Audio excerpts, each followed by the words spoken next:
They don't have that mentality. So all these problems are just symptoms Yeah. of the underlying cause that you've got the wrong person there. And the only way to deal with that is have the uncomfortable conversation and a potential breakup. You have to do that. Yeah. You will, again, I always say, like, you guys in this program, you'll hate me for a month, but you'll love me for a lifetime. Yeah. If you just do this. Yeah, I'm going to do it.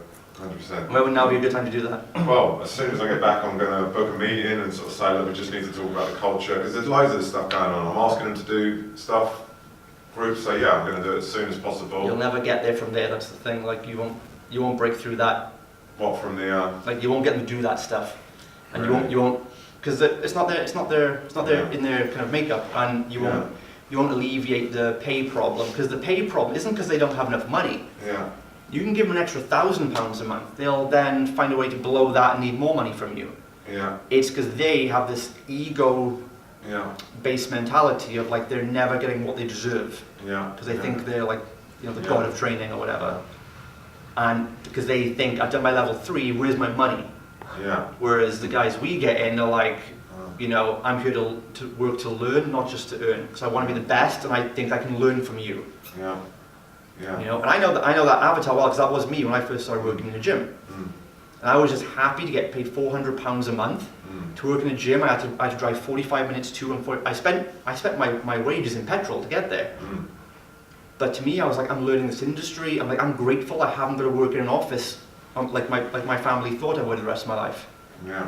And I was like, you know, 19 years old, and I was the best fucking employee anyone could have had, but the boss didn't see it. Yeah. So I went on and did it on my own. Yeah. You have the opportunity now, all of you guys, as I said last time, the industry's evolved since then. Yeah. You have the opportunity now, because back then, 10 years ago, Yeah. you know, like, to do the things I wanted to do, the functional training, the programs, there was no gyms doing that. There was nowhere I could go to get paid a job, which is what I wanted. Yeah. I just wanted to do work I love and get paid for it. But there was nowhere I could go, because to get a job, it would have to be DW Sports or LA Fitness. And they don't know what boot camps and things were, because I was ahead of the curve. I was very learning my industry. There was nowhere I could go to get a job to do that, so I had to go self-employed and create my own boutique business, which I'm glad I did now, right? But now we're in the position where there's so many up-and-coming coaches now who are well-versed in this stuff, because the information is more mainstream now. And it's up to you guys to say, look, you can go and work in LA Fitness and white treadmills for 10 hours a day and get no progression, no significance, no learning.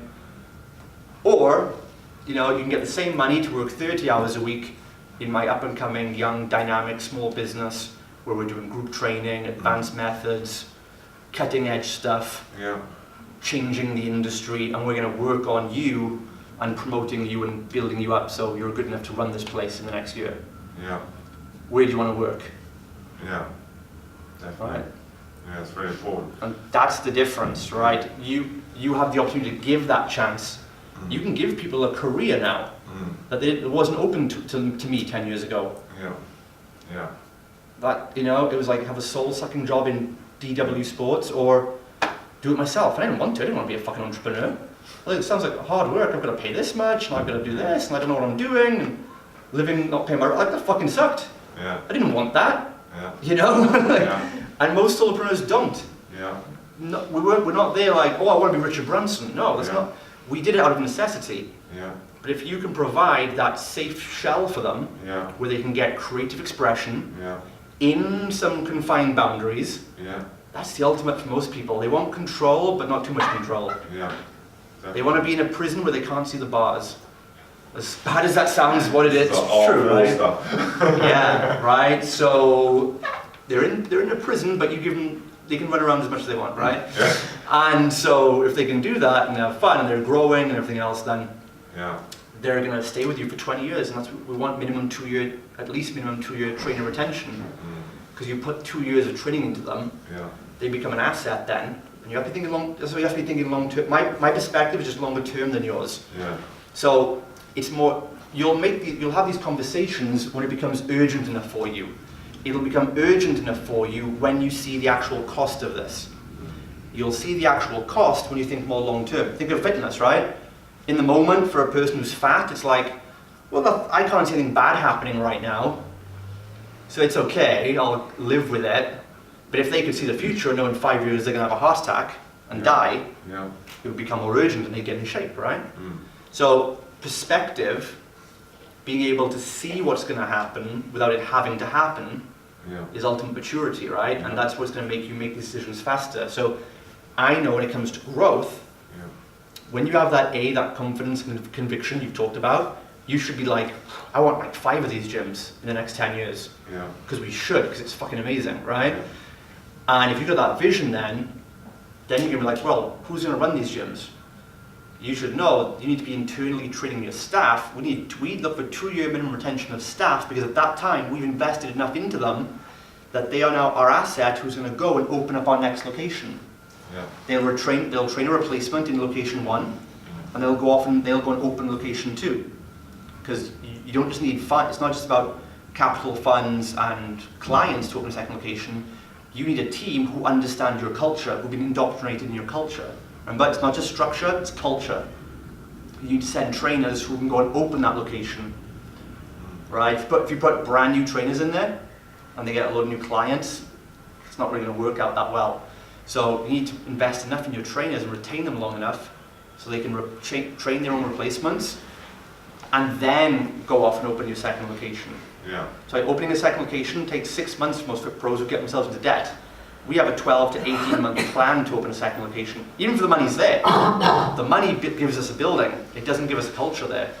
And so when you start thinking like that for our 2-3 year growth plan, I need the right people now, because I need to start training them, indoctrinating them in the culture. I need people who are going to sell this for us, because in 2 years we can't grow otherwise. Then it becomes urgent and you make the call. That makes a lot of sense, Okay? Yeah, definitely. Anybody else like resonating with this? Anyone else? This is good stuff for the rest of you as well. Might be a bit out of the way for some of you, but kind of in that kind of position where we need to move to that stage shortly. So it's. And look again, this is probably the biggest problem most trainers face. We haven't got past 2 modules to solve it. 90% of your things are up here, guys. You think it's all down. You think it's in operations, management, lead generation. That's the fucking easy shit when you do this right. You know who you are and relate to everyone in your team and what drives them. And you know your VCVC, your vision, core values and culture. Do this and your team will take care of this. Alright? Good. Any questions on that? No, thank you, that's really, really brilliant. Okay, cool. Who's next? There we go. Run Emotion Fitness Hub. He's the entrepreneur. I'm more the investor. I'm always pissed on his fireworks. So we worked in corporate gyms all of our sort of PT career as well. Left there last year, set up Emotion Fitness Hub. We were both sort of self-employed, just doing our PT sessions, doing classes together. Were you like the cunts asking him for more money? Pardon? Were you like the guys asking more money from your boss like he has? yeah, exactly. Yeah, exactly, that was us. And then in January we just went all in, thought make a company of it. So all our PT classes, Group X, it all restarted in January, didn't it? Yeah. So we were right at the very start, I guess. We did the 4-week lead gen, which we learned a lot. How's it got? It was a bit bumpy at the start, but what's it happened since then with that? So we only sold 3, but we converted 2, which is good. But it's still running now, right? Like, what's the situation? So we've that offer's stopped, and then what we're doing now is we've just come off the phone call from Daniel. We're reloading the offers now to restart in the middle of April, and then we'll launch another offer there. We did have another offer on, but that's now finished because the course starts on Monday. So James is running that main course on Monday for the 12 weeks, and that's a periodised program anyway, so that has to be 12 weeks long. It's not really a threatened offer that. It's more of a way of lowering our workload to get our current clients to train at the same time and new people at the same time. So I feel I'm burning out a little bit. I'm just doing so many one-to-ones, not doing any follow-up emails, stuff we should be doing, like watching the modules. I've only got to. Can't you just put all your one-to-ones into semi-private groups right away? So that's what we're trying to transition into. Yeah. We've got, so I do a lot of work with the females, and in the group section, so we've like got an evening and a morning sort of like ladies coaching classes. So we do that. So the evening one's busy, but we're still getting a little bit bogged down, him more than myself, with just one-to-ones. Right. But what are you doing right now? What have you done to transition them into semi-private groups? Nothing. We're working on it. So after the 12-week course, then we've got what we've got then launching is a men's only class as well. So basically, like what we're doing with the females, he's going to take with the men. But what are you doing right now? With your one-to-one clients, what are you doing actively to put them into semi-private groups right now? Upping our prices. See if that will. So all you're going to do, really, again, this comes down to positioning and authority. For us, we have groups of 5, and we don't have semi-private training. We have private training, and it's 5 in a group. Right. Right, because when people are like, huh? Isn't private training one-on-one? But people believe that because FitPros told them it was. Right? We just now tell them, no, private training is for to a group. You get a private program designed for you, a private consultation. You'll get private or personal or private. Personal, I mean, if I'm a personal trainer and I'm working with 4 of you guys here, and you guys are doing squats and you're doing press-ups, is it not personal enough that I can teach you both right here? Yeah, I suppose. Is it only personal if I'm like, you have to do a squat now, right? Like, if I look at him, it's like, oh, it's not personal anymore, right? No. That's down to bad, needy clients again, right? So you probably just need to just redefine it, you guys, and you put the benefit, what's the benefit for them? So I did this 8 years ago, I made this switch, right? This is so like old school for me now. I still forget that other trainers still going through this, This is like learning to put do my shoelaces up now, right? So for me, it was simply like, right, I heard about this new semi-private model from Alan Cosgrove and guys like that in the States, and Mike Boyle, who I was learning from. And I was like, right, okay, so what's in it for the client? First of all, they get the peer pressure or accountability of working in a team, right? Isn't a team better than like one-on-one? Secondly, no one needs one-on-one unless they've got some massive injuries, or they're a professional athlete, or they're a celebrity who specifically requested for privacy. So there's only injury, like specialization in injury, specialization in performance, or privacy. That's the only reasons you would offer one-on-one, because that was the only reasons one-on-one was created for. One-on-one training was created in the late 60s, 70s by David Lloyd for high-stats individuals. It somehow then penetrated down to the mainstream, like boot camps will now do into big gyms. And now it's just the culture. But people didn't know what boot camps were 7 years ago when I started. Yeah. I said to a woman, like, I'm starting a boot camp. She's like, oh, you're gonna like beat me up like an army thing. But now it's more mainstream. They're like, oh, boot camp. I want to go to his boot camp or your boot camp, right? It's fad now. So, and that's why we don't call it boot camp. We call it group training now, or team training, right? So you can be on that end of the culture, or you can be creating the culture and creating the new lexicon and be revolutionary with it. And so I just told my clients, like, look, I've got an amazing idea that we're going to implement. What we're going to do is I'm going to get you better results. You're going to have more fun in the sessions, because me standing there with my clipboard is just fucking awkward as fuck, right? We're going to have more fun. You're going to have accountability from a small private team, and you're still going to get all the personal training of me or a trainer watching you guys. And you're going to get it for less money each month. How does that sound? Better results. Leverage your time better as well. Yeah. That's the key, yeah. That's your benefit, yeah. But for them, it's better results, more fun, less price. Instead of paying $200 a month now, we're going to put you into specialized teams of 3 or 4, where you'll get the same personal training and programming and some one-on-one extras, and it's just going to be like $160 a month each. Yeah. 90% of your clients will go, yeah, sounds good. So we charge, originally we had it at £100 a month, and then we had the sort of finance call with Daniel, and that kind of like made us realise that we were sort of undercharging ourselves. Or not utilising your time slots. Say again? Or not utilising your time availability. Yeah. We were like, there was just money, and money effectively being wasted. So funny you mentioned about obviously the prices and stuff. We bumped the prices up, but so that's now gone to £150 a month. But what we've done now is, I remember I had a chat with a couple of the girls and just said, look, this is what we're doing, because we've looked at the facts and figures and so on and so on, and it makes sense. What we want to achieve, we have to move higher, otherwise we're always going to be stuck here. So like, you've got to understand, if you don't understand and you're not on board with what we're trying to achieve, then Culture again. yeah, like you're going to have to go. And so I spoke to one of them, and one of them sent me literally a couple of paragraphs of text back, and it was about, well, there's 4 of you in a group. That's not, if I wanted to be personal, wanted to pay more, I'd pay for private PT, or wanted to do this, I'd pay for that. So the price fits where it fits because you are.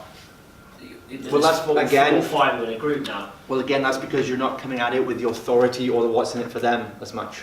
Yeah. So what we've done is we're now looking at implementing added bonuses. Well, not added things. Why don't you just do what I just outlined there? Yeah. 'Cause that was like my prescription for you guys. Just do it like that. And Yeah. again, most people will be like, "Yeah, sounds good." Yeah. Because you don't make it a big deal necessarily, or a big change. Like, because you're like, if there's a hint of energy that you're supplicating, like I'm gonna do this change now, they're gonna feel it. Yeah. I'm not But- worried about like. I wasn't worried too much about it. It was the feedback that I wasn't expecting. You'll get that from a couple of people, but Yeah. you're gonna, you guys need as well. We're in a culture today where we can grow businesses very quickly. Yeah. It used to be that culture would happen very slowly and structure would happen, or like it'd be like the back end, the systems and stuff. People would spend a lot of would happen quite quickly. People knew because there were less job opportunities. People would know, like in an old factory, I'm going to go and work for this company. I know the vision. I'm going to stick with them and get my watch after 60 years. It's very simple culture, right? And it's the marketing that would take a long time to build the company because we had to, do billboards or whatever back in the day, right? The last 20 years, that's flipped around with the internet, where now there's so many different people with so many different jobs, and everyone wants to do all different things. There's so many opportunities for people. No one knows their place or what they want to do as a job. No one has like a 30-year job plan anymore. They're just thinking, what do I want to be this month? And so what's happened is it's the marketing now that happens super fast, right? And the company doesn't have time often to set its culture very quickly because it's always changing. And what will happen with you guys, and I see in gyms all the time, you will start with your core foundation members who came for you because the way you presented it, you probably have over-delivered.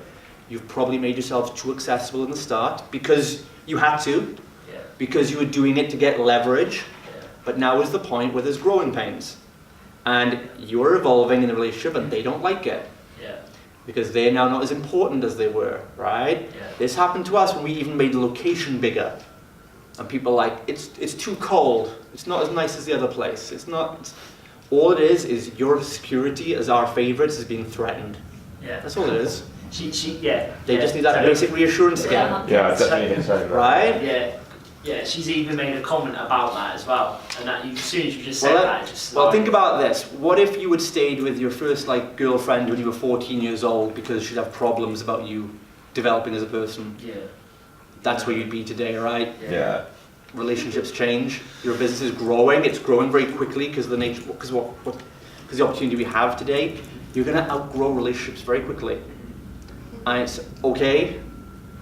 All you can do, never feel guilt or shame about you developing faster than somebody else. Yeah. Never, right? We held back for almost 9 months from closing as a open gym for them, and it was only the 2 of us who were there from 6 in the morning till midnight every single day and Saturday, and we held back for 9 months from just transitioning into a group training facility because of the friendships and the loyalty that we felt we had built up with a few members who didn't want, we knew we wouldn't want to go into a group. There had been PT clients that we had tried to get into smaller groups because that's how we started, and it took a lot of guts and some tears to just actually say, this is how we are, this is how we're going, we need to do it for ourselves. Things are changing, You've got to, and if you don't like it, you'll have to go. You have to captain the ship. 100%. Your best clients are going to respond well to that. Go, wow, these guys know what they're doing. That sounds cool. I feel safe in control with these guys. I trust they know what's best for me. If they say groups of 4 is better for me, I'm going to give it a try.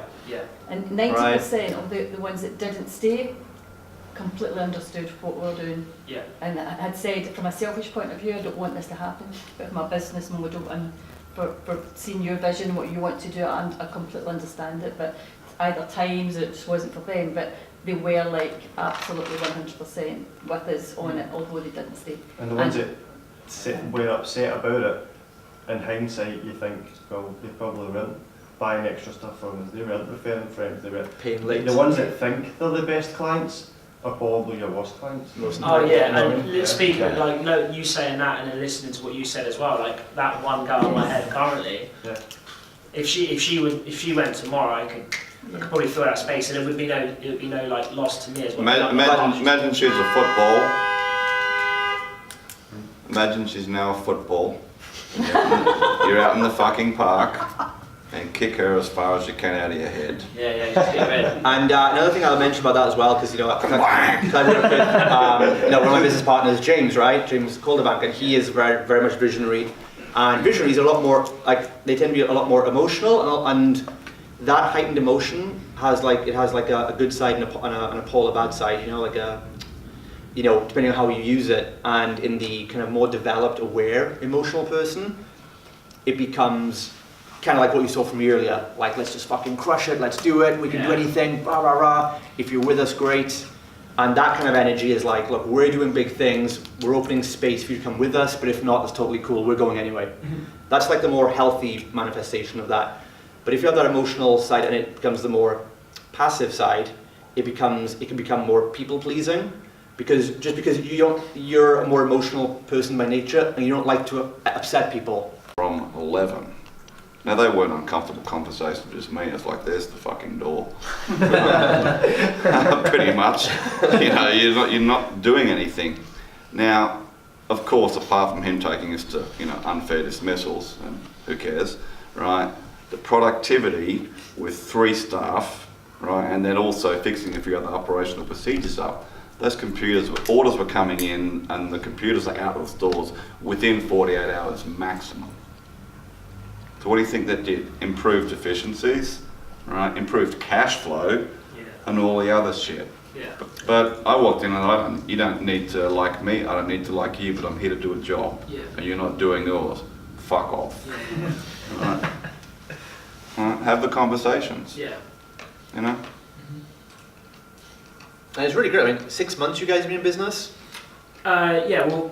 Together? Yeah. So, Exactly, these are good quality problems in your first 6 months. I mean, like Most people at this point are like what's on offer? Yeah, I think we work quite well. Like obviously, like you said, like the business minded, the stats and stuff like that is James, and I'm like the loose hand grenade that's going around going, oh fuck, we could do this and that and this and that and that. It's just like that, literally. She looked at you then. And so we are like personally, I think, bar a few things, it's all starting to go. And since we've obviously come on board and stuff, implementing different things as we're going, and it's heading in the right direction. There's more focus and more so we know where we're going like properly.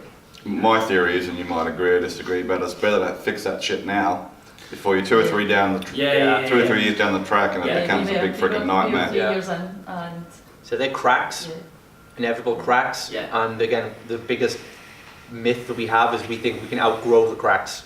my first night Which in is the just no house more was weight last on them. Wednesday night in 4 years at home. And You what? my first night at home in almost 4 years was last Wednesday, when we just changed our whole business model, and my husband right there. He was like, you're better off here. So there you go. Tell him to fuck off.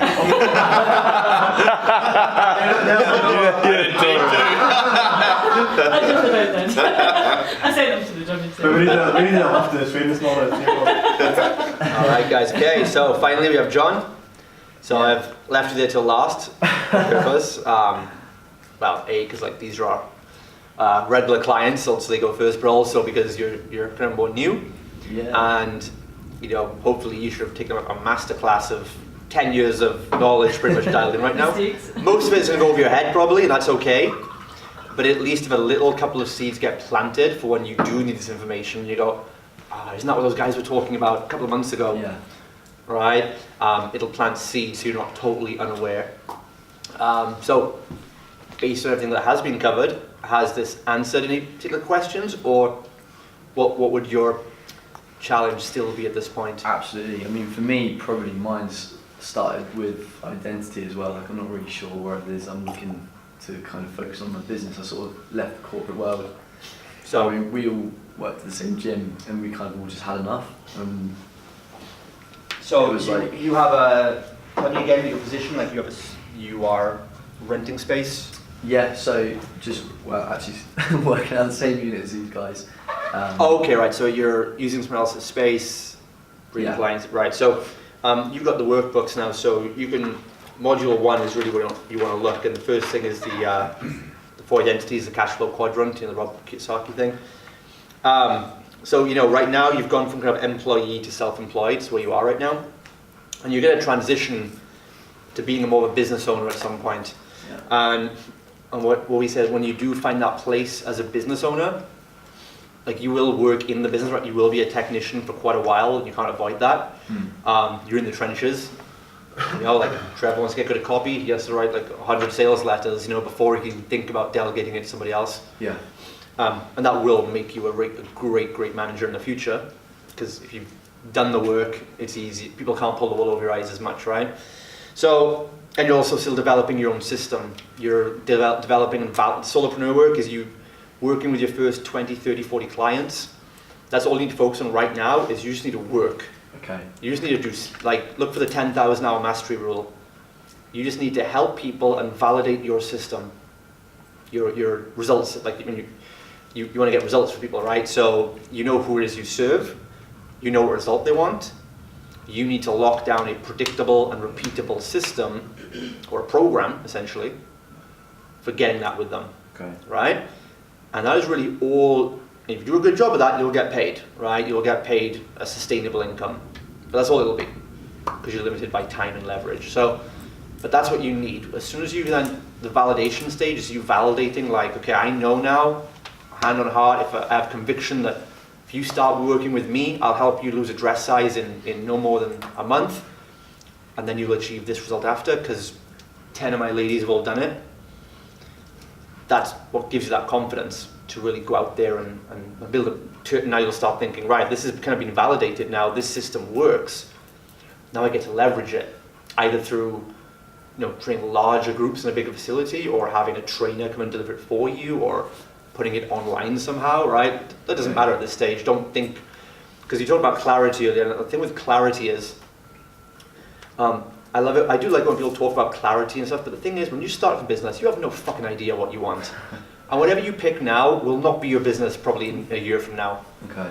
Right? And that's the thing, like we all kind of think like there's so many opportunities available to us, like I want to sell ebooks. I want to be like Joe Wicks. You have no fucking idea, because you're not looking at what you want internally. You're looking at shiny objects you think would make you lots of money. Right? And we've all been there. So I don't believe in this one's brand new. I don't think you have enough experience to know what you actually want yet. Because if you had asked me when I was like 20 years old and I was working out of a gym, what do you want to do in 10 years? I'd say, oh, I'd love to manage this gym. My ambition at one point was to be the manager at DW Sports. Because they get paid like 21,000 a year. Like I'd have to live under a bridge on that today, right? So if you said like, what do you want? I was too fucking young and stupid to know, not stupid, but inexperienced to know what I even want. But what I know is definitely true. If you go to work on validating a system and a way of, what you should want is a predictable way of helping someone. Yeah. Build a system that in the future you can sell in a million ways you want to sell. And you'll have options of choice then, right? Because you're a personal trainer, you're in this industry, that's pretty, you're not like having questions about being a personal trainer, right? You want to be in this industry, right? So you may as well, the ultimate result is you help someone with a system. Once you do that over the next 3 months, 6 months, whatever it might take, when you start getting kind of fully booked with clients, by putting a good offer out there and delivering good value when you get them, then it's like, then the next conversation is like, how do I want to leverage this into a business now? Because you might be like some of the guys here who want to become like a manager technician.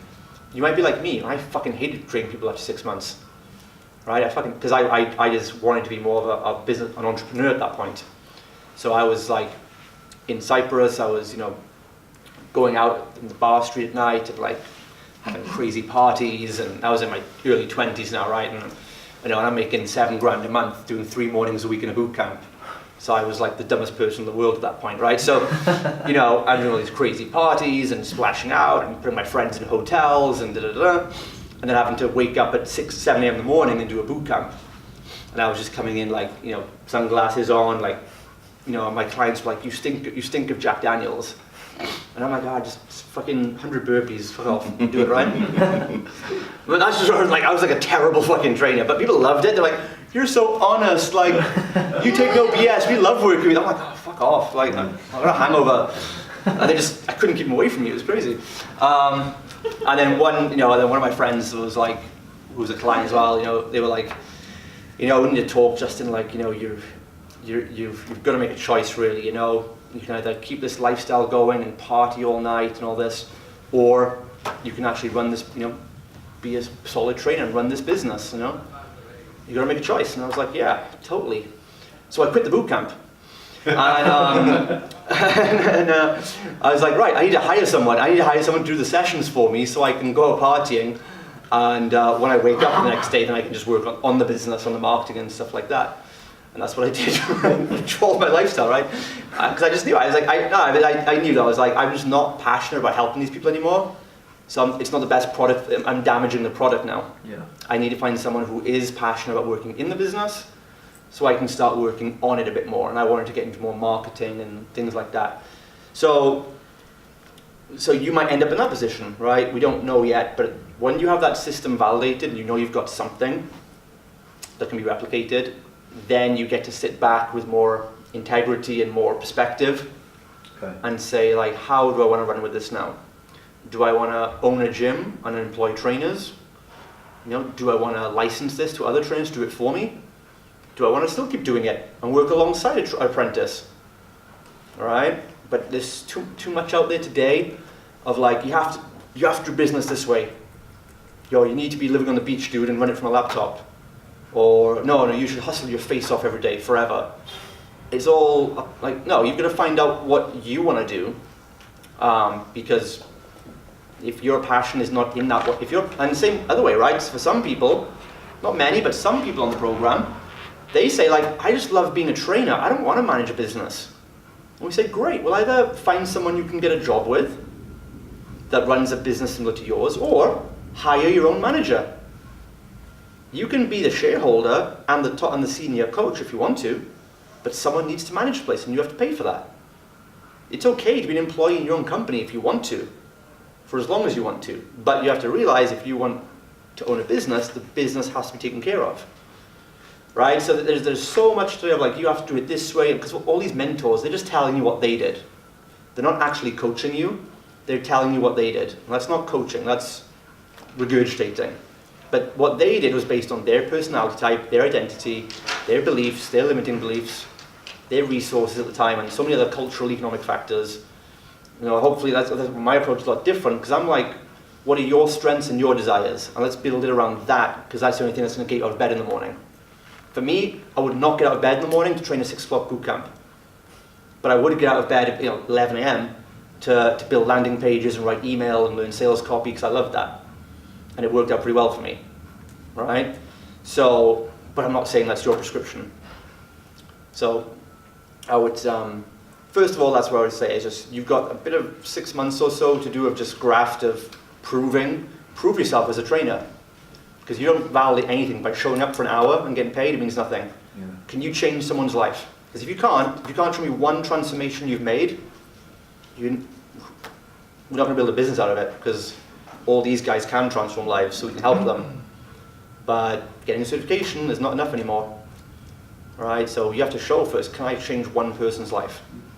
And document the results with a predictable system that I'm sure I could repeat for the next person that does it with me. Does that make sense? Yeah. How close are you to that stage, do you think? I've got transformations in, so I've got, I had an ego issue as well when I left, because I was kind of used to be charging people quite a high rate being in the corporate club. And I left and I was like, I can still charge this rate. And Do you know how much money you want to live each month? Basic, yeah, right? So that's the number to think of, not per hour. yeah, If it says £3,000, then and then work backwards. does it matter if you have 10 people paying you 300 or one person paying you 3,000? Yeah, You know, it's like, yeah, get that number. That's what's going to sustain you, you know. Forget the per hour, because the per hour, that's ego. yeah, You need to charge, if you want your clients to pay you for results, not for time, you need to charge for results, not for time. You know, I don't charge anyone per hour because I can't help them lose weight in 1 hour. You wouldn't offer one driving session if you were Chop driving. an arm off at least. Take a big laxative. But okay, so you're on the road to doing that then, you know, and you have a good system for it. You think like that's yeah. okay. So you saw the part on the offers earlier as well, yeah. We've got ideas around. Yeah, And if not, you've got this anyway. So this is going to go in depth on, well, the second booklet you've got, that goes in depth on creating the offer, the value stack. yeah. You should be able to follow that pretty well. It's quite interesting just the mindset that's applied here compared to all the things that you do read You're in online. the right place, that's what you've got to remember. Yeah, and Just it's- come back to that. Yeah, you're one of the few percent. So do you feel confident putting the offer together, like a front-end signature program? I think this is what I need to kind of understand a bit more because again. And remember, if you're in the I- same place as these guys, Yeah, you can't do what those guys are doing now yeah, because they've got first mover advantage on you, which is good, right? It's like you should try and be the polar opposite in Yeah. some way to differentiate. Like I said that word again. And if you can't, Train that girl. I've got the clients for you. Oh, yours. Easy so conversation now. so based on that, what are the questions we have at this point? I had it in my head a second, mate.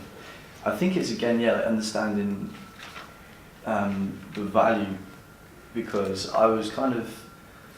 I've actually had like 2 people that have just signed up, and it's understanding like you were saying, it's like what you're prepared to do in terms of like for the ads, for example, you're like how much is it worth paying for an ad for a client. So I had like 2 clients I've signed up this month that are both paying me £300 for like a month's training for three sessions a week, which is a lot One-on-one? cheaper. Yeah, which is a lot cheaper than what I usually charge, but it, again, Well, it was you like in the corporate world, you mean? no, this Or is the just normal, okay. this is just normal. Okay. But from there on in, it was like I said to them, I was like, right, okay, you guys are you've done a bit of training anyway. Like you've got a specific goal you want to hit in a month. What we'll do then from there is rather than you pay me £300 a month and training sessions, I will take you down to £200 and we'll do like online coaching, and then we'll just have like a phone call or something once a week. Why So- did you do that? You didn't want to train them in person anymore? Yeah, because they don't really need it. It was just a way of getting them in, and then They don't need it?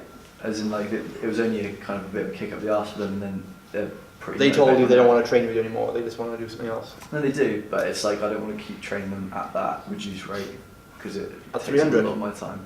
But it's for like 3 sessions a week. It's not. £300 though? Yeah. Right. So, but could you work with 10, like, do you know the number you want for yourself first of all, and could you make it at that level? But this is what I mean. Like, So you gotta look at, coming you know- in here. It's like it's kind of. What you got to remember is about pricing, right? Yeah. Coaches, the coaching industry is the only industry in the world that prices on ego.